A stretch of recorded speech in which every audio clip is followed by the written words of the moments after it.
بطل عك في زوايا التصوير وشويه تصور توب، شويه تصور 45، شويه تصور 90 وانت مش فاهم انت بتعمل ده ليه. افهم عشان تطلع شغل حلو، مش ناقصه عك هي.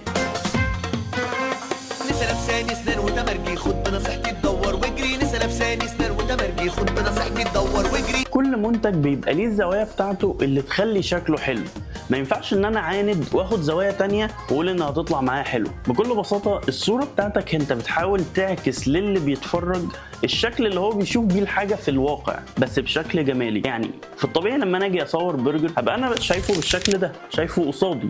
ما ينفعش ان انا اروح عامل الكاميرا توب وابقى مصوره واروح فاتح البرجر وابقى انا كده مبينه بشكل جديد، احنا كده بنعك. ما ينفعش ان انا ابقى مصور بيتزا اللي هي كل مكوناتها من فوق بزاويه 90 وجايبها بالشكل ده. مفيش حد نهائي هيجي يبص على بيتزا من زاويه الترابيزه. فاحنا نبقى فاهمين احنا البني ادم نفسه بيشوف المنتج ده بشكل عامل ازاي لما يتقدم له، ونقدم له نفس الزاويه دي بس بالشكل الجمالي اللي احنا بنضيف سواء من الاضاءه او الستايلنج او غيره. بلاش عك ونعمل صور غريبه وزوايا غريبه والعميل والايجنسي ما بيبقوش راضيين عنها وانت فاكر ان انت كده فنان.